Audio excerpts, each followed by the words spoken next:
This is the January edition of the Mount Vernon Metal Railroad Clinic, which is a function of the 4th Division Pacific Northwest Region NMRA.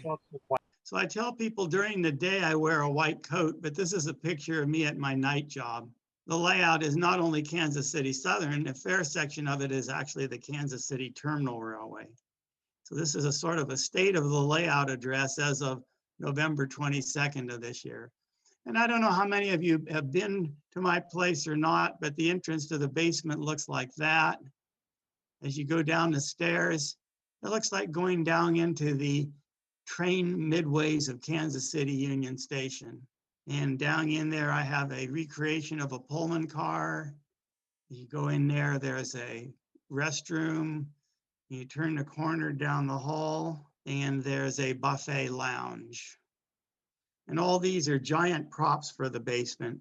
If you need a place to sit down or get a drink of water or go to the restroom, that's where that happens. This is the exit from the Pullman car into the layout room. Hobos used to jokingly refer to box cars as side door Pullmans. So I actually have a side door Pullman.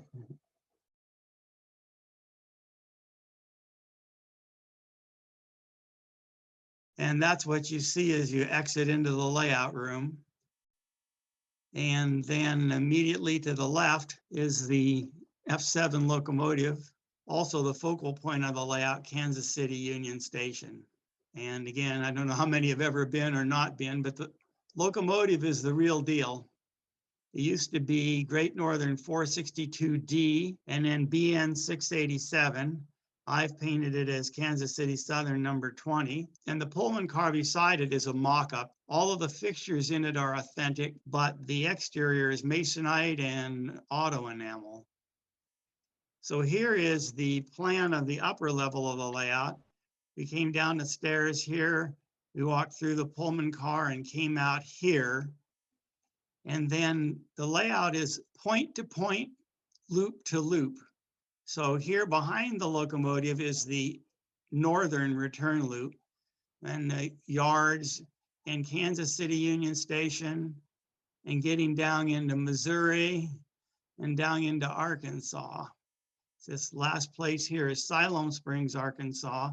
And here is where the Helix disappears down to the lower level, which we'll look at later. So behind the locomotive is the terminal railway, roundhouse, coal facility, oil and water, coach yard, Pullman commissary, diesel shops, and the chief mechanical engineer's office. Oh, and there's an ash pit here. And at night you can see coals glowing in the ash pit, little fiber optic coals glowing in there. This is the terminal railway diesel shops. It's kit bash from a Walthers product. And there is a nice view of the interior.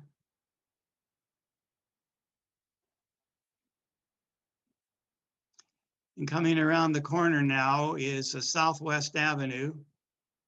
And I had to do this Norris grain elevator because of its beautiful sign, Kansas City Southern, Route of the Flying Crow.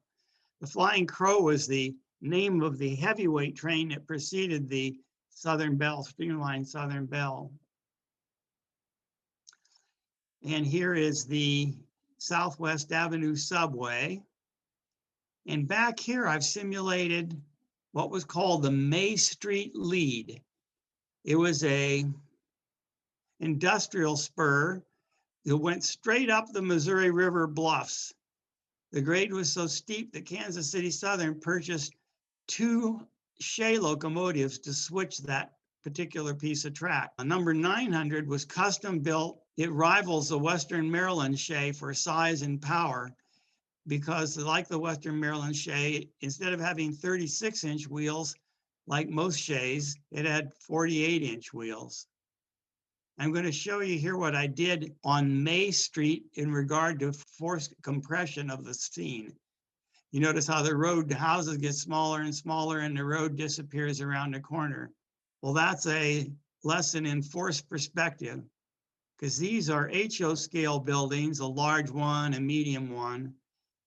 Here are N scale houses and N scale cars and people. And here is a Z scale house and Z scale people and a Z scale car. So from the position you're forced to look at it, it looks like it's going a long way into the distance because everything keeps getting smaller.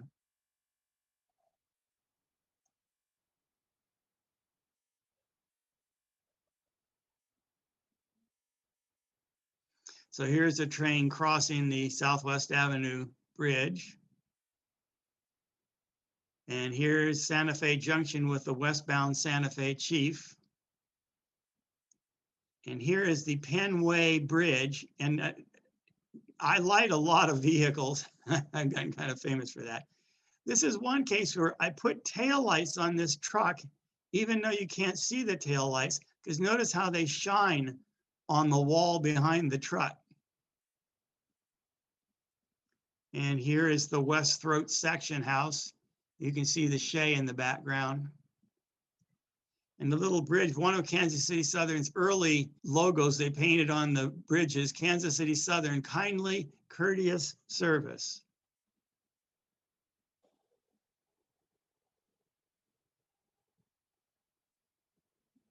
So for those who've never seen trains running on my layout, here's trains running on my layout.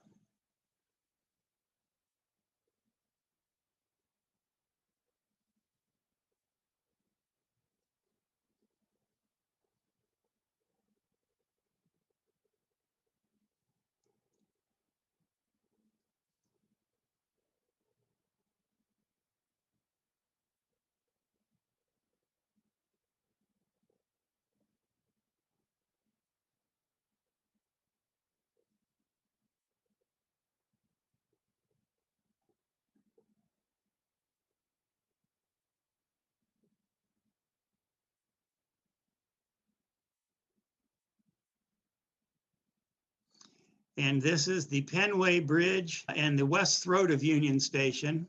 I always was impressed by this bridge because part of tower number 5 actually wraps around and encompasses one of the piers of the bridge, which I thought was unique. And somebody once wrote me and said, how do you control this throat? Diodes, relays, magic? And the answer is diodes.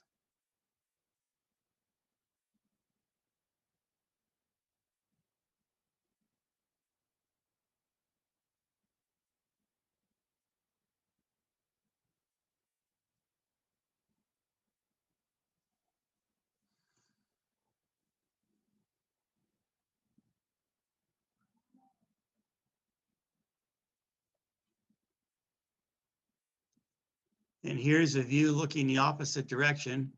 And here's the other end of tower number 5.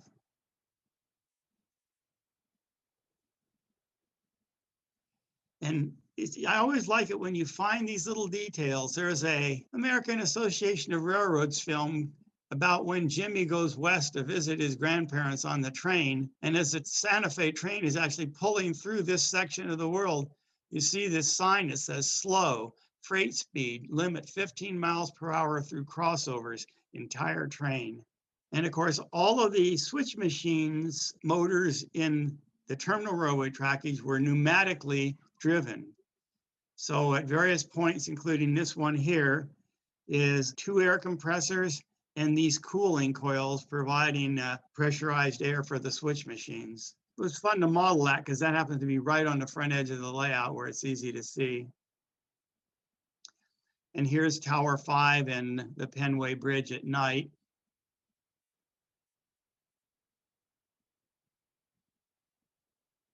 Beyond the Penway Bridge is the Broadway Bridge. That bridge has been taken out now, but the thing about that that always impressed me is the bridge goes right through the middle of the Railway Express building. Part of the building's on one side and parts on the other. The road actually cuts right through the building. So here is one of the model railroaders' tricks. There's a mirror in this photo. And it's right here. So this building frames one edge of the mirror, The other edge is hidden by this building. And this walkway above here hides the top edge of the mirror. So it makes it appear as if the scene continues where it can't really go. This car and this car are the same vehicle. This car, I've spliced two rear ends together. So you're seeing one rear end here and you're seeing this one reflected in the mirror, but it provides that additional depth that you wouldn't have otherwise. And here is Kansas City Powerhouse #1. I always wondered why it was called #1, and I didn't know there was a #2, but it turns out the run of steam lines from the Powerhouse 1 to the coach yard was pretty long, and they had a lot of loss of heat. So they installed some boilers in one of the roundhouse bays to power the coach yard, and that little assembly was Powerhouse #2. Coal was delivered on this track here, a very clever system that dumped through the tracks, conveyor belt took it inside and lifted it up. There's a continuous conveyor belt under, up, over, and down. That could be used to pick up coal, haul it up, and dump it into any one of the 8 coal bunkers. Also, the same conveyor system was used to pick up ash from under all the boilers and bring that up and dump it into these 2 bays here where it could be loaded into hoppers. So the same conveyor system served for bringing in coal and taking out ash. And there's Powerhouse #1 at night. This is the West Platform Yardmaster's office.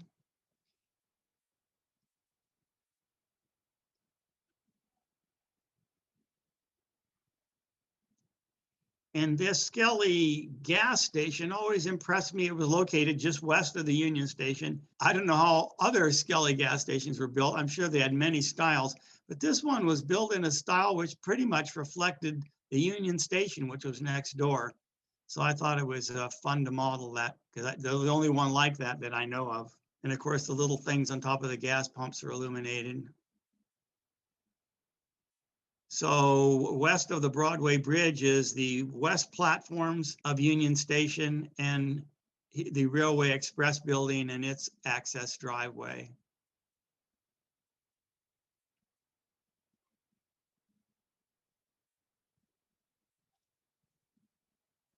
Younger people don't never heard of Railway Express, so you can't see the whole thing, but I found this Railway Express Agency sign, which fit right on the front edge of the layout. So it says Railway Express Agency right in front of the Railway Express Agency building. These backdrops are photographs that I took and had enlarged of the Kansas City skyline in that area. I had to backdate some of the automobiles. On this building, the support for the water tower was there, but the water tower was gone. So I found this water tower on the internet and stuck it on there. And this building is the J.I. Case Company. So the framework for the sign was there, but the sign was gone. But so that says J.I. Case. And then this building had another unique feature. This was the elevator equipment housing, and it had a water tower sitting right on top of it. And because of that, the outflow from the water tower had to jog off to the side since it was right over the elevator shaft. And I found that image in a picture too and printed it and put it on the backdrop. So I restored that water tower. Of course, I'm famous for the Union Station, and here it is in my shop. You can't build it just anywhere. It's sitting on a 4x8 sheet of plywood. And people ask me how I built it. And I tell them anything that's flat is 1/8" sheet styrene. Anything that isn't flat is polystyrene cast in molds. So here's the south face of Union Station completed. It's 6 feet wide from corner to corner and 4 feet deep, and assembled weighs about 60 pounds.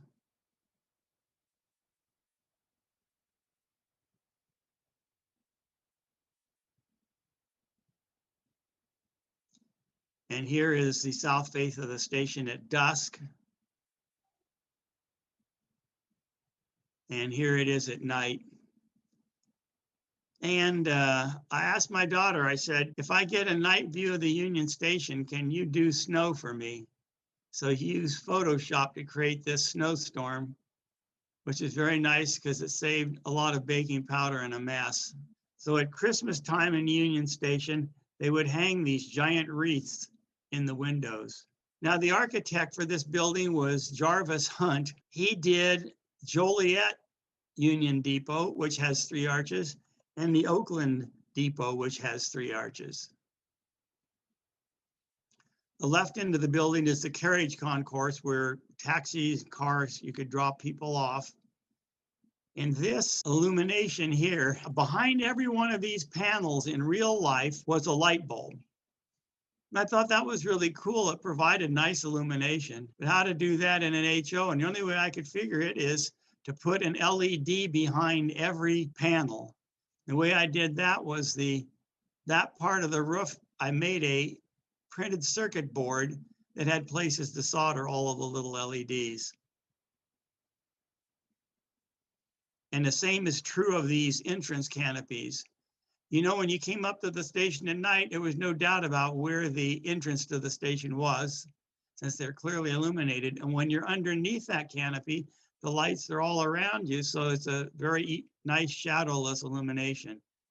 And here again are the wreaths. I found some dollhouse wreaths that were the right size to use to simulate Christmas at Union Station. Yeah, parking lot detail. So here is the interior of Union Station, which you can see well during construction, less so now, but here is the east wall interior. And the west wall interior. On the east wall, this is the Fred Harvey dining room. I should say lunchroom. And on the other end, this was a baggage claim. So around the perimeter of the grand lobby are all of these little businesses. And this diamond and watch business, fortunately, I had a slide that showed this very image. So I printed the front part of the slide and stuck it here, then printed the back part of the slide and put it as a backdrop. So when you're looking in there, you're actually seeing what the watch inspector's place looked like. Here's the fruit and candy, and it's impressive. Here's all the little candy boxes. Here's apples and oranges, and these tiny little LED lights over the fruit. And here's news and books, all the little magazines and books on the racks. And the featured book of the month was Willa Cather's Shadows on the Rock. I found that book and read it. It's about Montreal in the days of sailing ships. It was a good book. And here is constructing the 3 chandeliers for the grand lobby. There are 84 LEDs on each of the 3 chandeliers. So there's almost 250 LEDs just in the 3 chandeliers.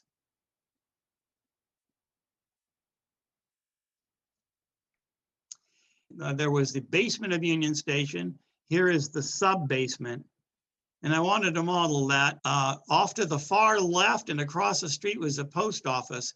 The mail came down a conveyor belt system, and an automated system of flapper doors would direct the mail into a baggage cart for Los Angeles or Denver.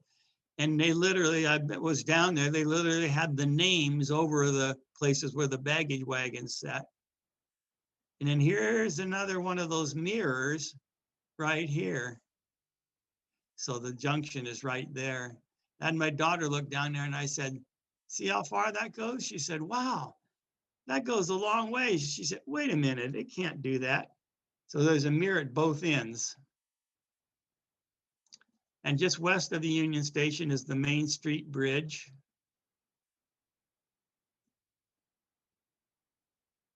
And I always thought it was ironic, since I live in Washington and model Kansas City, which is a little unusual, that right across the street from Kansas City Union Station is Washington Park. So I needed a statue of George. And, you know, I looked for a long time. I couldn't find the right size, the right pose, the right anything, until finally my son said, I think that horse is the right size somewhere we were shopping. So I bought the horse. but the horse's head was up and he didn't have George. Finally, my daughter was old enough and good enough with Fimo clay that I cut off the horse's head, and she made a new head and made George and made the base. I noticed the statue has the short rein and the long range. I don't know much about horses or statues. Someone told me that's military harness, that the short reins were for battle and the long reins were for riding. And also there's a code of military statues. If the horse has all 4 feet on the ground, the person on the horse died of natural causes. If the horse has 1 front foot off the ground, they died of wounds sustained in battle, but not in battle. If the horse is reared up with both front feet off the ground, they died in battle. Here's Santa Fe train getting ready to depart from the east platforms. Any picture you see of Kansas City Union Station has dozens and dozens of these baggage carts, which no one makes.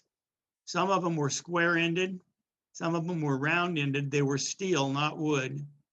And so I made masters and did castings for all the wheels, and then the underframe and the upper bodies are etched brass, folded and soldered together.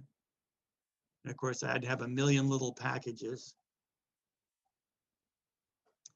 This indulged me for a minute in Kansas City Southern lore, because this is something you'll rarely see, especially these 3 particular paint schemes. In 1937, when EMD introduced the E3 passenger unit, this is the demonstrator. That's how it was painted, and it was numbered 822. The interesting thing is it had a headlight which was flush like the Santa Fe E1s. It toured the United States. It toured Kansas City Southern. They liked it so much, they bought it, and this is KCS number 1, which was silver on the top and dark green on the bottom. And somewhere between here and here, the headlight has this new extended housing, which became standard for all the subsequent units. Then Kansas City Southern bought a second unit, number 2, and they painted the top of it red. No one knows why one was silver and one was red. Both of these units, instead of having the Kansas City Southern logo, have the Flying Crow logo. Finally, when they bought unit number 3, it's painted in the Southern Bell colors, which people recognize, except it too had a Flying Crow logo on the front of it. So these are variations of 3 of the earliest E units on the Kansas City Southern.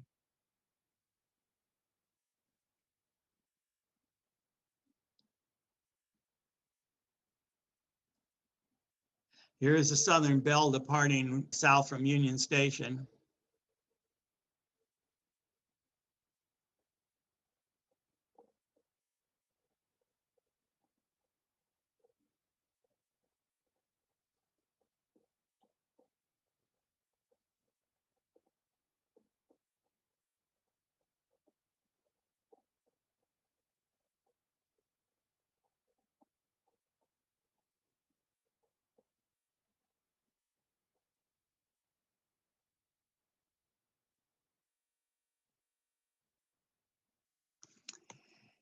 And this sign on the background is black lighted at night. I got a newspaper article which said at the time it was the largest black light sign in the United States.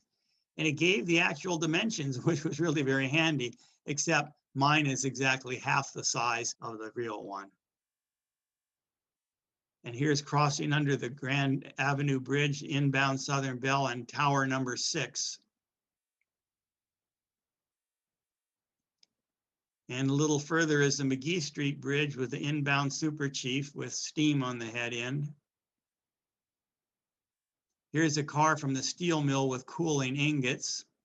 You can see them glowing. And this is the Western Auto Building. It's still there. It's lofts now. It was originally the Coca-Cola building, then the Western Auto Building. And its unique rounded shape on one side, I just had to model. And that was my first endeavor using laser cutting. There was a gentleman who wanted to use one of my plans to create a laser kit and asked what he could do for me. And I said, can you laser cut the pieces for this building? And it's built of panels 3 high that interlock together like puzzle pieces. Then the pilasters are applied over that. And the trick is there's over 100 windows of these white windows. To do that by hand, by styrene, cardboard, wood, or any other way would have driven me crazy. So laser cutting turned out to be the perfect thing. And this is a reproduction of a 1-ton Model T welding truck my grandpa had. Ross's Welding. And one of the other railroads that ran into Kansas City was the Chicago Great Western. So I recreated this cow and calf unit.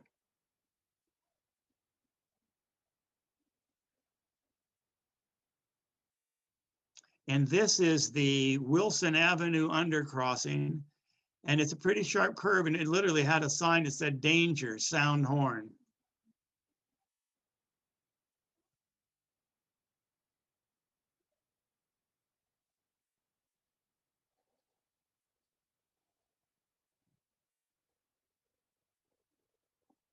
It's crossing the Big Blue River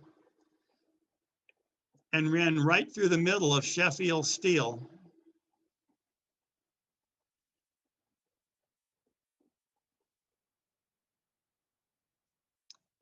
So that train was crossing the Big Blue River right here, running right through the middle of the steel plant, which is, when I was a kid, always impressive to see all the sparks and the hot metal going on and riding through the middle of it on a passenger train. One of these tracks just dead end into the backdrop. And here's part of the steel mill on the backdrop, and here's part of the steel mill in 3D. And these tracks disappear inside the wall. They're hidden storage tracks. Basically, they represent Chicago. If a train goes or comes from Chicago, that's where it goes. And here's another mirror on my layout. This one's a little harder to detect, but it makes such a difference. The backdrop is literally right there. This bridge is only that long, but I put a mirror right here, which makes it look as if it goes right past that oil tank, which it doesn't. Then for the blast furnace effect here and in the other steel mill, I don't know if they still make them, but it's a transistor radio. You disconnect the speaker, hook it to a light bulb, and tune it to static. And in that case, it actually has random flickering. As you may know, with regular circuitry, it's hard to get a random effect, but with the transistor radio, it works really good. Here are some cooling ingot molds.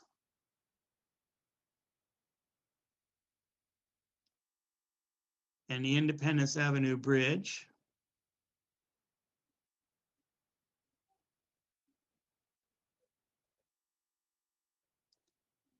And here, having passed through Sheffield, still is a southbound Southern Bell. And of course, Kansas City Southern's best and finest steam power were their J-class 210-4s, of which they had 10. During the war, one of them, 905, was painted with this "Pull with me for victory, buy war bonds every payday." So when I worked with Division Point to do this particular model, I encouraged them to have a limited release of locomotives with the war bonds tender, in which case there were 10 units with the war bond tender. They came in a laser engraved wooden presentation box with the numbers on it, except actually there are 11 of them because my box says 0 of 0. This is another one of these forced perspective situations. This is the flying field open spandrel. These are the spandrels, open spandrel concrete arch bridge. This is an HO scale streetlight. This is an identical N scale streetlight. This is an HO scale car. These are N scale cars. That's a Z scale car. And way in the background is what I call an itty bitty car. Got that from the architectural model people, tiny little cars they use for their work. And so looking from above, you can see the deception. Here's the HO car. You can't see the N scale cars there under the bridge, but here's the Z scale car, And here's the itty bitty car. And of course, the road curves and gets narrower as it goes out of sight.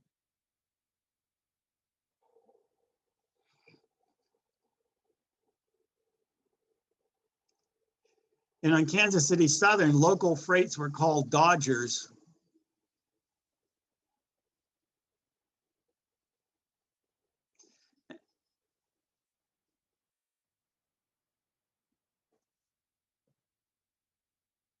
And just beyond that bridge is Leeds, Missouri, where there was a Ford stamping plant.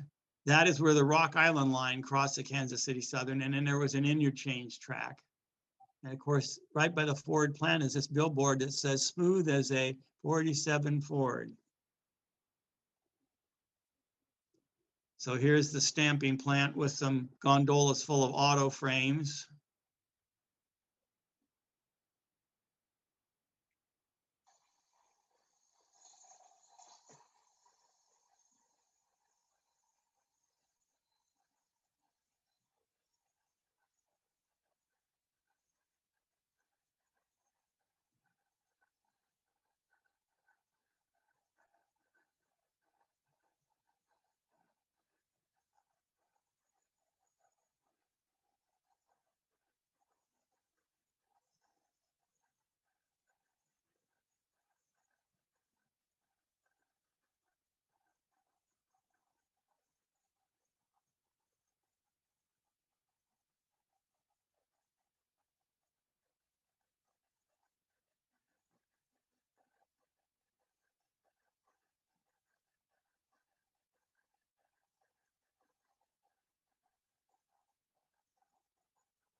So that is one of Kansas City Southern Railway's G1 class 2880s.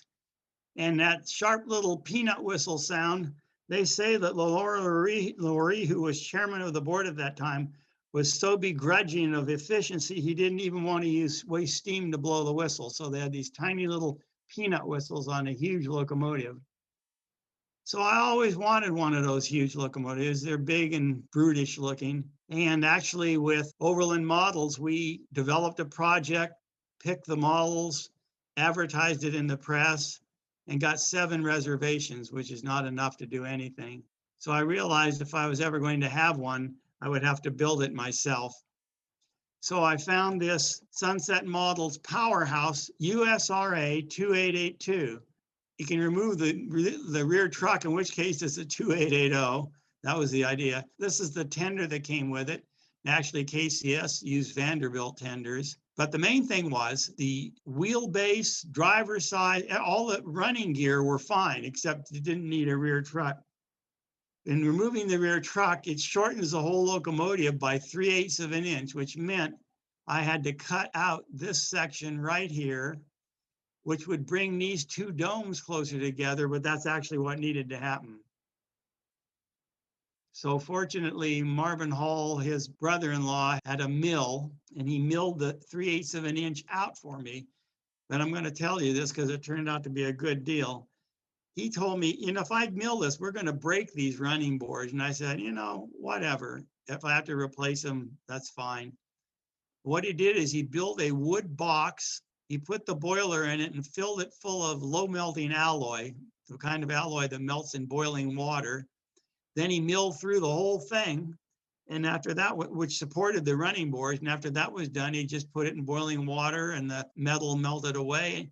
And now these are perfectly flat and perfectly parallel, but 3/8 of an inch shorter. Here's a little wood jig that I built to hold the boiler in alignment while I epoxied it back together. You can see how close these domes are together. The Vandy tender, nobody makes one just like it. It was short and fat. And of course, short so the locomotive could fit on turntables, and fat because they had to have the capacity. The other thing was KCS had these odd side-mounted front-end brakeman dog houses. So this is a piece of a clear acrylic tube with styrene overlay, the fuel bunker, the elliptical rear of the water tank, and actually at this point, the frame were 3D, I drew them in 3D and printed them.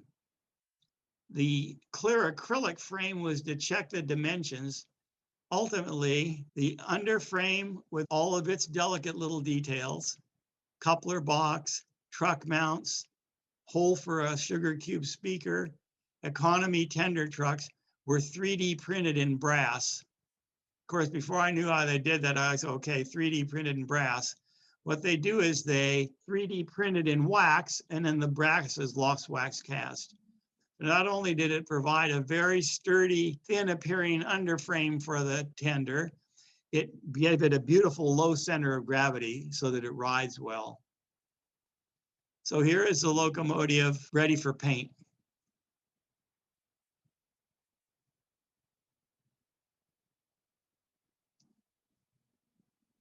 And here is Leeds at night. Hobo camp. I should have done a recording of that because the hobos will sing the Wabash Cannonball if you push the button.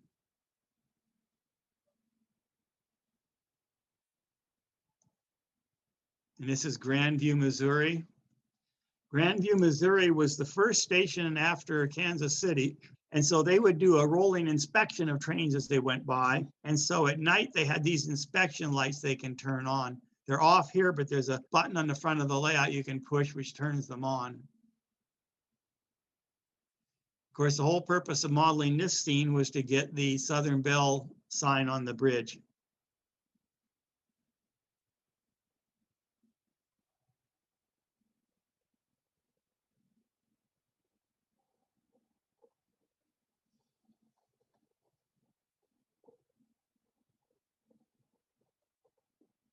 Famous in Grandview, Missouri was the 4-acre motel. So here's the sign for the 4-acre motel, and here's the 4-acre motel, which is just on the backdrop. And this is the actual photo I took of the Grandview, Missouri water tower. It didn't say Grandview, but I used Photoshop to put Grandview on it. And this is just south of Grandview. Spring Lake is here in the foreground.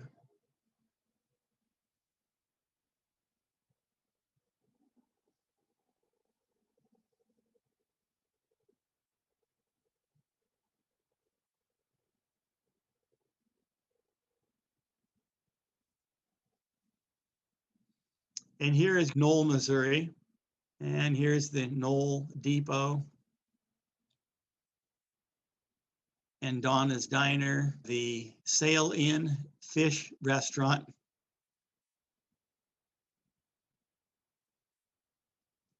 So here is going to be a meet between the G1 2880 that you just saw, southbound, and the northbound G-Class 0660.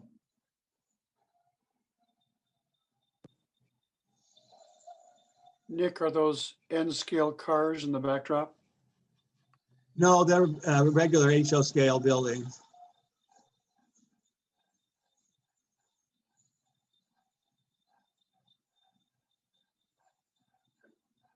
Sorry, this one's a little out of focus.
Now, the 711 was KCS's first articulated locomotive, and there's a fun story behind those.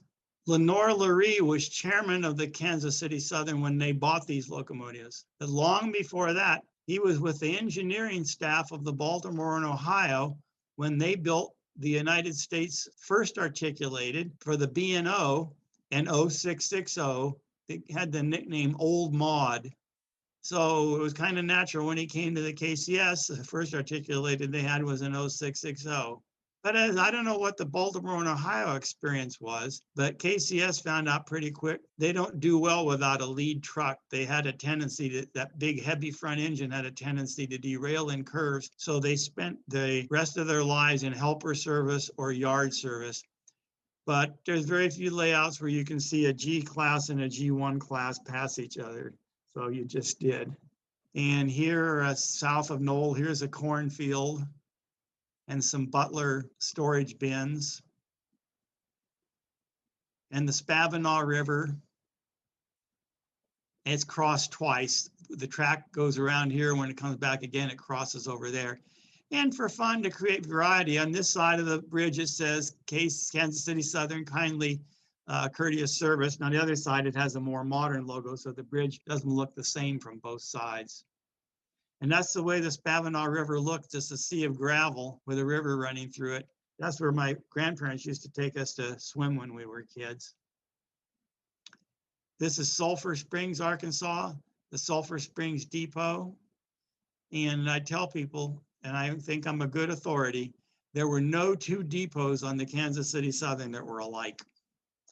And this is the town of Sulphur Springs. This was where my wife lived in Sulphur Springs. That's her bedroom right there. And then they had kind of a rest home, which was in this, I call the big house. Here's the town of Gravette, Arkansas, spelled Gravette. This looks like it should be Gravette, but when you live back there, it's Gravette. This is North Decatur, Arkansas, where the train crosses under this bridge. And you might wonder, what is the city of New Orleans doing there? That's the latest and I think last project with the Union Terminal Brass Company, the city of New Orleans. Here's Decatur, Arkansas. Here's a Decatur State Bank. And it had this polished black stone front with white grouting.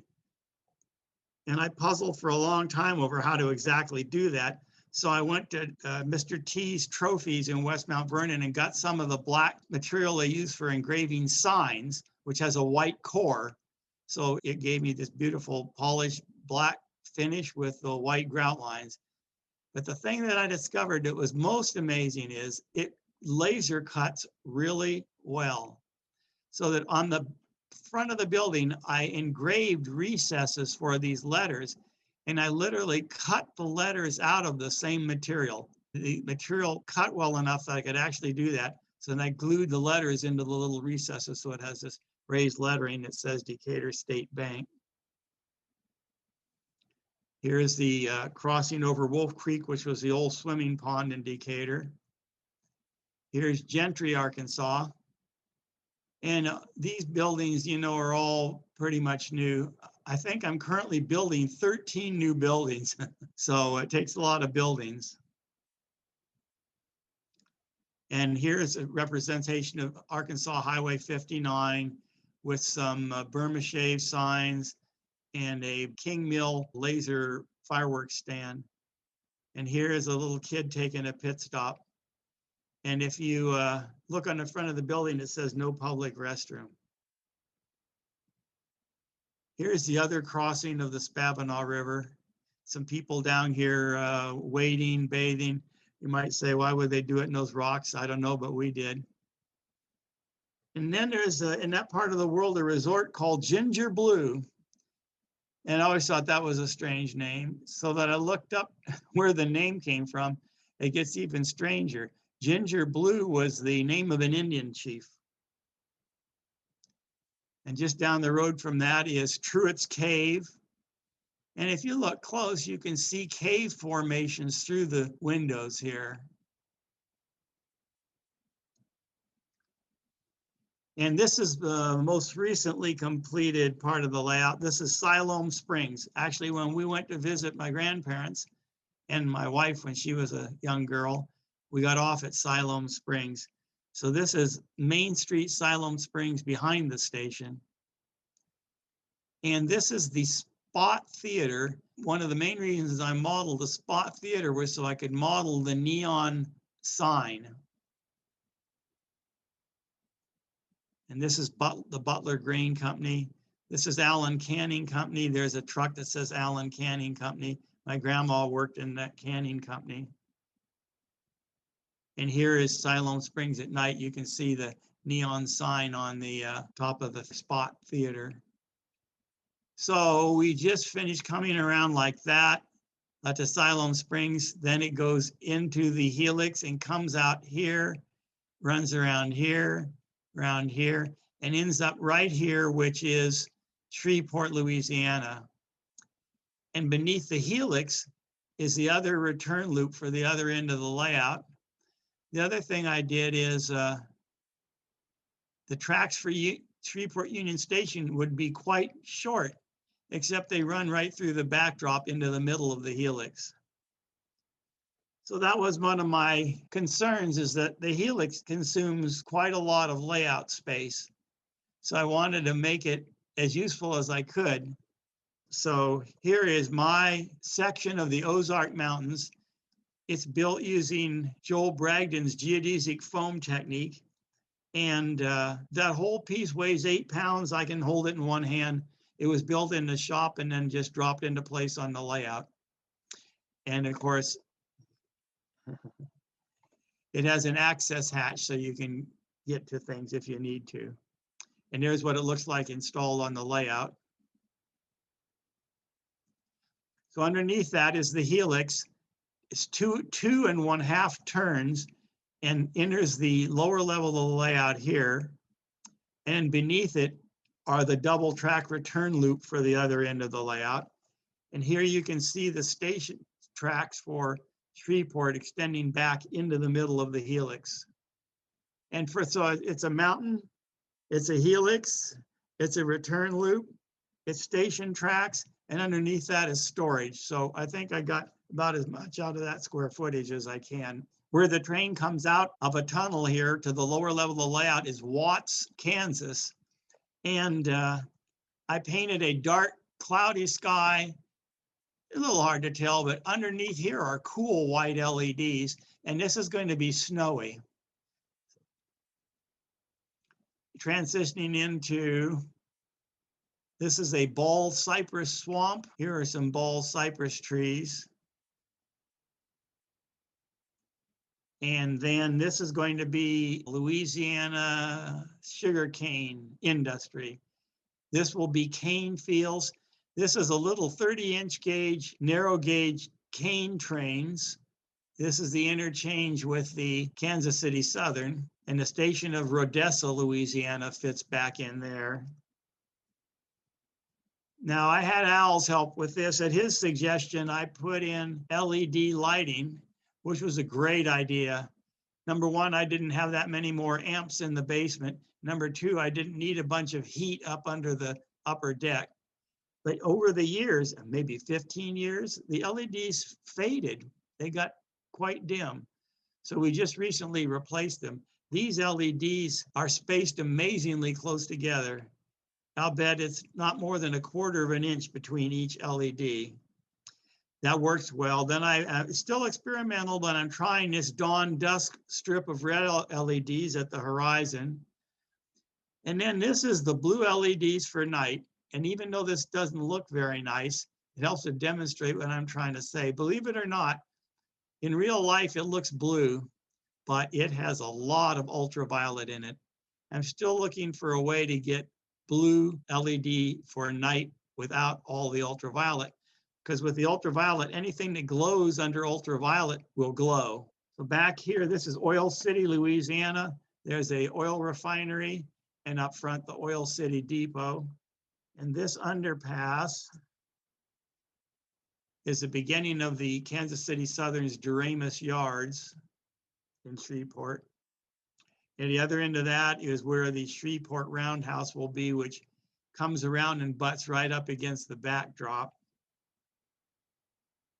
And here is Shreveport Union Station. Well, I just did the drawings for the station to cut it out of acrylic. Here are the station tracks extending back into the middle of the helix. And in Shreveport was the KCS Diner restaurant. And so I just got done modeling that. And the main reason to model that was so I could have the giant sign which sat on top of it. And there is my workbench with work in progress. And that concludes the tour. Thank you very much, Nick. We had a couple questions. When was Union Station built? Someone else answered that it was built in 1914. That's correct. That's correct. So there's a question, do I own my own 3D printer? Yes. And do I farm printing out? Yes.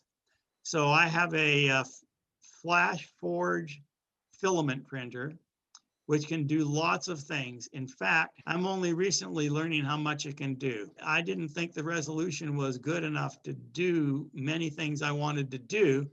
However, recently I've started doing HO scale furniture, refrigerators, stoves, and realized it is much more capable than I thought. However, for something as delicate as the trucks and the underframe of that steam engine, it's not good enough for that. And for those things, I send them out to shapeways.com. Nick, could you please describe your layout lighting? I don't mean the miniature in the buildings. I mean the overall room lighting. The overall room lighting is really old school. It's 75 watt spotlights in cans. And with a giant, it takes 3 20 amp circuits to supply it. And there's a giant dimmer, which does the dimming. Fortunately, the dimmer had a programmable mode where if I flip the switch off, it dims all the way down over about 45 seconds. If I flip the switch on, it dims up over about 45 seconds. And so I've been building the layout. It was a dirt floor in 1985. Nick, I grew up in Kansas City and spent my childhood in and around the Union Station. And I can't remember how many mainline passenger sets you could see there, but there were quite a few. Yeah, there were 8 different railroads. So you could, that's one of the things that prompted me to model it because I love passenger equipment. So there were 8 railroads there. I want to know, did you model the bullet holes in the face of the building? And the answer is no, I did not. I should poke some in there just for fun, huh? Yeah. For those of you who may not know, that's where the Kansas City massacre happened. There's actually a movie out, not very accurate, but they were bringing some prisoners up on a train. They got out there and there was a giant shootout. Pretty Boy Floyd was involved, Frank Nash, I think. And the guy that they were trying to rescue was killed, as were several policemen. So it wasn't a very successful. And that was the start of the FBI. That's when they realized gangs were out of control. If they could do that in broad daylight in downtown, that something had to happen. Nick, I was at your place during the national convention when it was in Seattle, and I just am amazed at how much you get done considering you work. Yes. Also. And I just wonder, what is your secret? I just think that you have a mind where everything is already designed. You spend absolutely no time designing anything, and all of your time must be spent just fabricating, because it's amazing what you get done, and you do it. It's all scratch built. What's your secret? Well, a fair amount of time is spent in design. Every building I build has a CAD drawing behind it. I tell people secrets are, I don't watch TV. I'm a master of small amounts of time. If I have 10 minutes, I'll get something done. And I have it all planned, so I know what I'm doing and can be focused. And one day a week I take off for worship and don't do it at all. Can I tease you, Nick? I'm a retired dentist, and I'm trying to figure out whether you've worked more hours on your railroad than you have practiced medicine in your career. Oh, I think medicine wins, although they may be equal. Who knows? Oh, congratulations. It's just phenomenal. Well, thanks. And It's are a you lot still of fun. working, Nick? Yes, I am. I retired about 5 years ago. I do locum tenens, they call it, which means to be in the place of. And another easy way to say it is I do replacement for vacations, for illness, things like that. Because in radiation therapy, a doctor has to be there. It can't happen.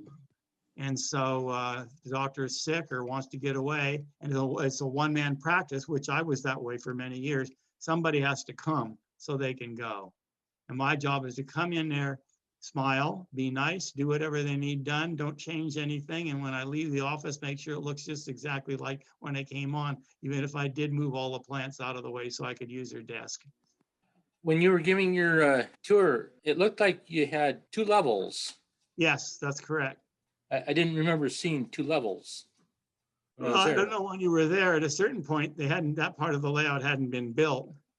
But yes, the mainline portion of the layout is built on 2 levels. One of my friends said, you know, if you didn't have a passenger car and a locomotive down there, you could really build a big railroad. I said, yeah, probably more railroad than I could manage. He said, well, what you really have is a Union Station with some main line attached. And so basically the double level is a way of creating more main line in the space that I have. One nice thing I discovered is, you know, I figured how tall I had to have the high part of the layout to be kind of at eye level so you're not looking at a bird's eye view, and how much space I had to have between there and the lower level, and et cetera, and figured out where the lower level would be. And it turns out the lower level is at 30 inches, which just happens to be desk height. So I have roll around desk chairs, and working on the lower level is the easiest thing in the world. It's like working at your desk. The Kansas City Terminal Railway runs east and west through the terminal there. Yes. It would make a great shelf layout because on the other side of that central cut were industries that were reached by pretty steep grades. Yes, at the May Street lead, yeah. Coffee roasters, paper companies were up there. And when it's been taken out now, it's no longer operative. But when I was back there, well, first of all, they used the shays. Then they used 060s with booster equipped tenders. And then when I was there, they were using SW7s. I could watch one SW7 go up the hill with 2 cars. Took one locomotive to push 2 cars up. And I was talking to Harold Volrath, who was big into the KCS about that. He said, oh, the problem wasn't getting them up, it was getting them down. Because coming down that steep hill, right at the bottom is a sharp curve to the right, which if you missed that, you ended up in the river. Quick question on the Helix. Grade and diameter? It's a 18.8% grade, and the outer radius is 36 and the inner is 34. The Union Station itself is compressed. I knew right from the start I could not model it in full HO scale size. It'd just be too enormous. And so I had thought about doing it in 2/3 scale. So I made a mock-up in 2/3 scale, but that was too small. The actual station model is 80% of HO scale. And that meant that I had to stretch the basement higher so the trains would go under it. And then I had to stretch the track centers in the waiting room. But it's still huge, and nobody has ever said, is that smaller than it's supposed to be? Would you comment, please, on how you did the interior of Union Station? Obviously, you didn't do the exterior first and then reach through the windows. How in the world did that's an interesting thing because number one, yeah, I did the exterior. All of the interior walls for the waiting room and the grand lobby, which you saw, are castings, one-piece castings. And of course, for the waiting room, it's no big deal. It's not a very big place.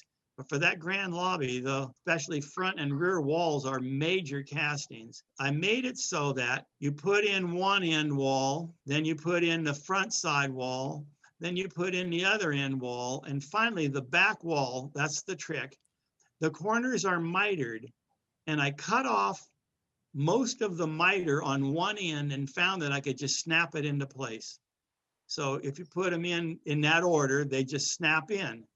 But that's where I got into trouble because then I'm going to add detail to the floor. But in order to get the wall out, you have to be able to sweep it across the floor at a 45-degree angle. So that's when I came up with the brilliant idea that all of the details that are on the floor in the grand lobby are glued to clear sheets of styrene plastic so they can just be lifted out.